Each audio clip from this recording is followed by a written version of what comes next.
Right, Shalom. First and foremost, I want to give all honor and glory to Yahweh, Ba'ashim Yahshua HaRachakodash, double honor to apostles, the great millstone, and salutations to the elect, which we hope to be. Now, Sharetta Hawaya from GMS Chicago got a cool little lesson for you Negroes, Latinos, Native American Indians, and Israelites who bear the shame of looking like heathens, who spill bear witness that they're a child of the Heavenly Father. And the name of the Heavenly Father is Yahweh, who the world English calls Jehovah God. And the name of the Heavenly Son is Yahweh Shai, who the world English calls Jesus Christ, or Jesus Christos, so Yeshua, Yeshua, Yahweh. And pretty much this lesson is going into the fact that it is okay for you to drink. You know what I'm saying? You know, you got a lot of people that try to say that drinking is a sin. You know what I'm saying? When drinking it is not a sin, you know. When I say drinking and stuff, I'm talking about like liquor, wine, you know what I'm saying? You know, even beer, you know, it's not a sin, you know, and I'm going to prove that. So this is Proverbs chapter 31, verse 6. It says, give strong drink unto him that is ready to perish. It says, and wine unto those that be heavy with heavy hearts, you know. So strong drink is the word shakar. It's the shadaka and the ra shakar. And it says intoxicant. It says that is intensely alcoholic liquor. Strong drink, drunkard, strong wine, right? You know, and then when you look up that word strong drink, look what comes up. It says alcohol, especially liquor. You know what I'm saying? You know, so let's look at this picture. You know what I'm saying? And as you can see,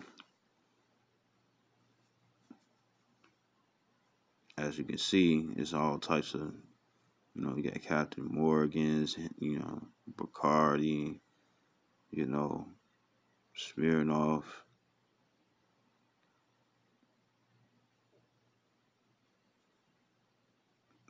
You know, you got tequila, you got whiskey, Bombay, you know, just to name a few, right? And then also you had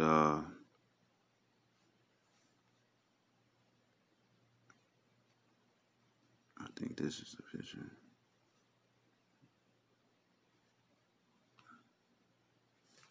Well, this picture right here clearly shows that it's wine, red wine, you know, or white wine, you know.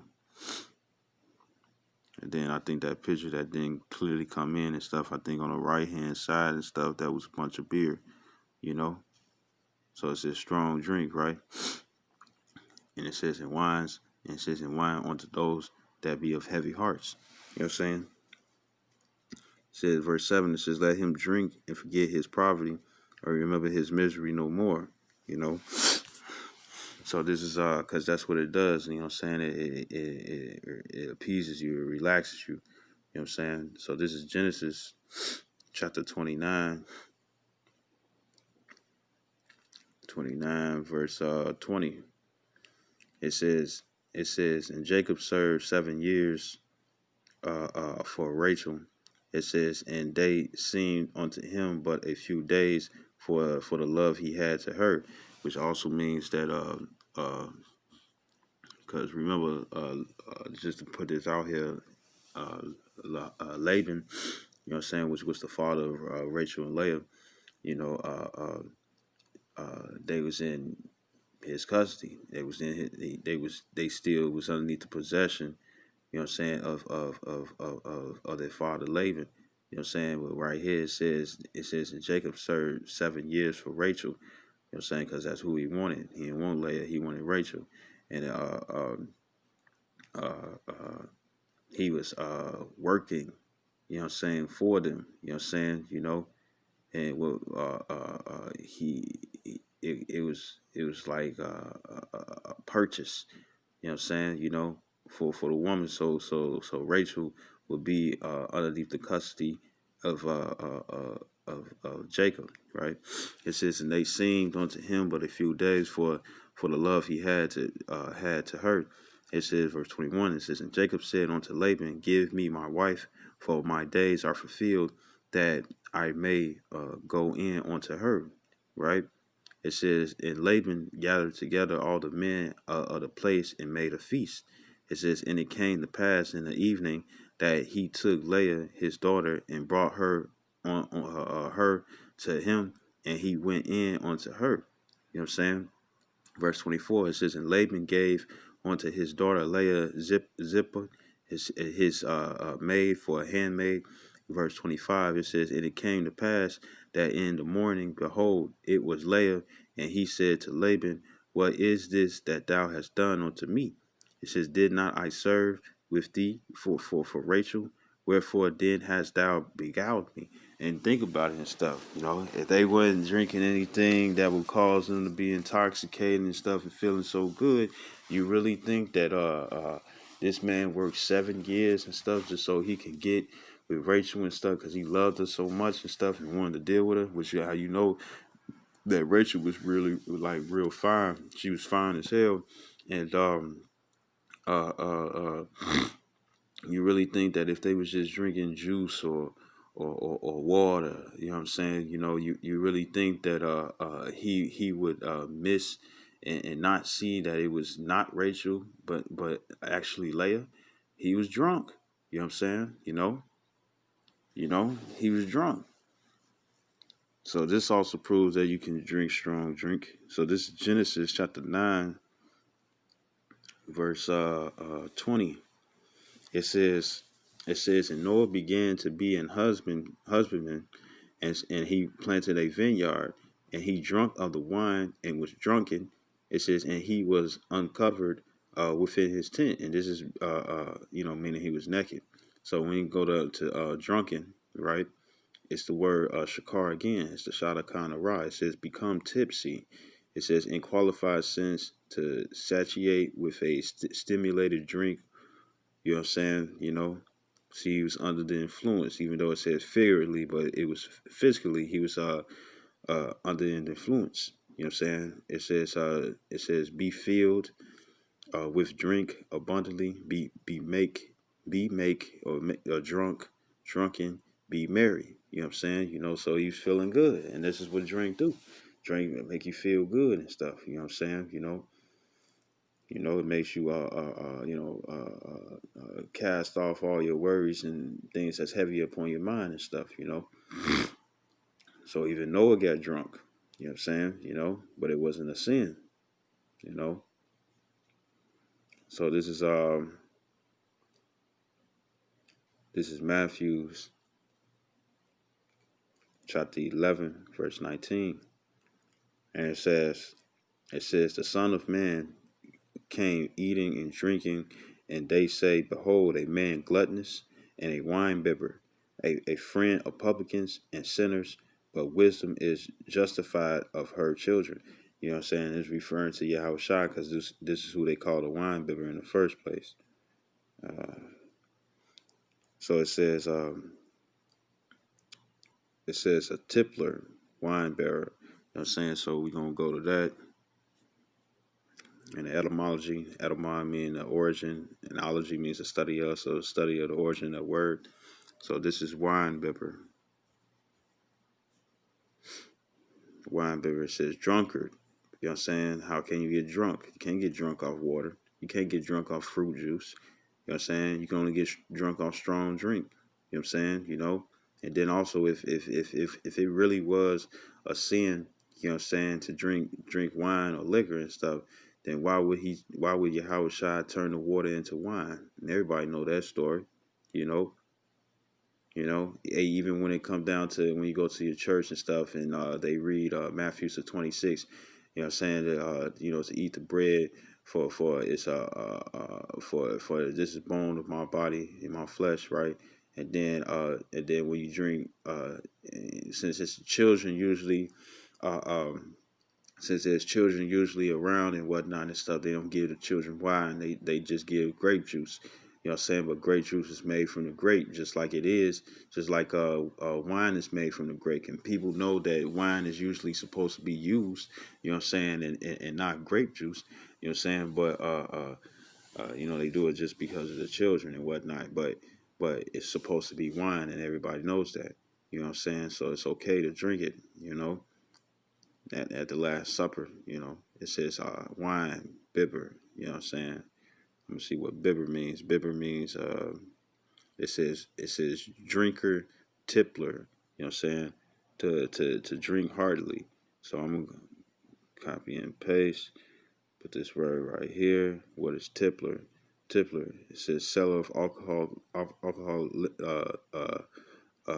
liquors. It says in the sense of habitual drinker. You know what I'm saying? Someone who drinks liquor repeatedly in small quantities. And that's what Yahweh Shah was drinking, man. He was drinking wine. You know, you know, you know. So they call him a wine bibber and stuff, and only for them to actually give Yahweh Shah this uh and only for them to call him a wine bibber and stuff. You know what I'm saying? They had to see him drinking liquor. You know what I'm saying? So this is Mark chapter 14, verse 25. It says, Verily I say unto you, I will drink no more of the fruit of the vine. And what's the fruit of the vine? What's the fruit of the vine? Wine. It says, until that day that I drink it new in the kingdom of the Most High. You know what I'm saying?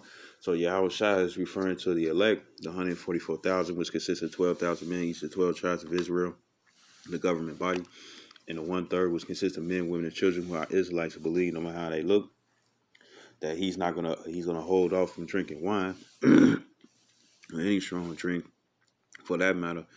You know what I'm saying? He gonna hold off from drinking wine and stuff until the kingdom of heaven is established upon earth. Until these Edomites and these heathens and stuff, you know what I'm saying, are at the bottom, meaning the tail, and the nation of Israel is the head. You know, you know. So he's talking about he ain't gonna drink no more. He ain't talking about water. He ain't talking about juice. You know what I'm saying? He's talking about wine. You know. So this is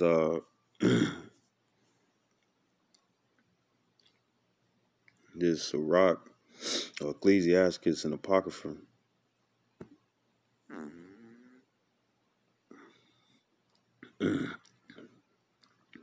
Chapter 39, verse 26.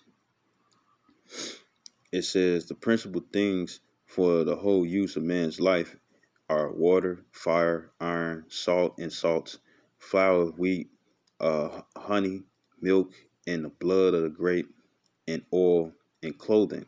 You know what I'm saying? So what's blood of the grape?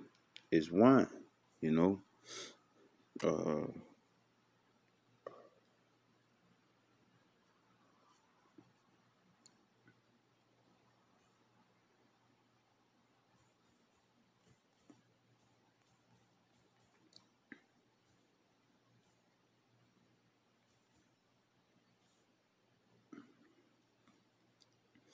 the blood of the grape says the medieval tradition of depicting the anointed in the wine press. It says, imagine Yahweh Shai is both a winemaker and pressed grape. He is just pretty much. Let me see.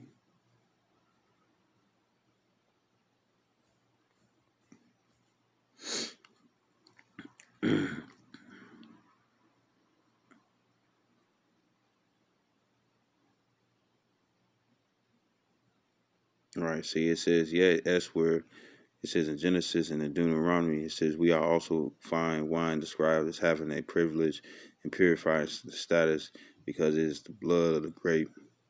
It says, we see here a double view of blood and by extension wine. So that's what it means by blood of the grape. It's talking about wine. You know. I also want to get this. Uh,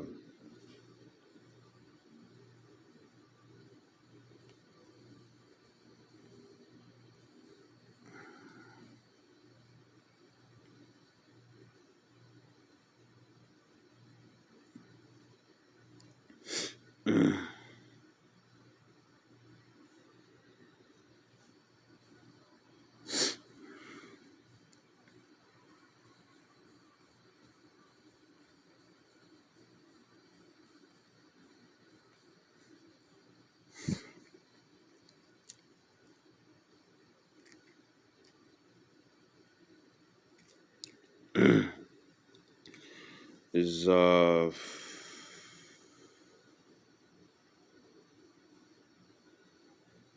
First Timothy 3:8. It says, likewise must the deacons be grave, not double tongued, not given to much wine. You know what I'm saying? Wine, you know, wine press. You know what I'm saying? Wine. It says not greedy for lucre's sake. You know what I'm saying? So guess what? Even a man of the Lord, both the bishop and a deacon, you know what I'm saying, or anybody higher than that, they could both drink wine, but not giving too much of it. You know what I'm saying? You know, meaning being drunkards and stuff, because what does the scripture also says, which also proves that you can drink, you know what I'm saying, but you got to be balanced with it and stuff and not be excessive. It says that that a man that's given a man that a laboring man that is a drunkard shall not be rich. You know what I'm saying? Because where's money going to? Drinking all the time, right? You know, so that means that you can drink, but then it tells you the wisdom of keeping a balance. You know what I'm saying? Or it shows you the wisdom of a balance, or the consequence of being imbalanced when you drink. You know what I'm saying? This this is Titus chapter 2 verse 3. It says the aged women likewise that be in behavior as becoming holiness. It says not false accusers, meaning that you placing lies upon people. It says not given to much wine. So guess what? Women can drink as well, but you're not supposed to be given to it as much, because what else? It says teachers of good things, because what else that comes when you drink? You know what I'm saying? Uh, um, uh, uh, uh, you know, uh, with you being intoxicated and stuff, you know what I'm saying? Uh, uh, the demons, they look at that as like a avenue and stuff to come mess with you even more. You know what I'm saying? You either going to be over zealous or over doubtful. You know what I'm saying? They trying to lean towards being doubtful and stuff, because if you over zealous, you know what I'm saying, meaning the angels, I mean, because the angels can come and stuff, and different scriptures come to your mind and whatnot. So when Satan and the demons and stuff try to mess with you and stuff and bring the wrong understanding to the scriptures and stuff, you get to cut them with the scriptures, with the understanding and stuff. You know what I'm saying? And cast some demons away. You know what I'm saying? Or the demons can make you feel some type of way and stuff, and then next thing you know, all you want to do is feel now you having that woe is me spirit and stuff. So that's why it's also good to not always be drinking.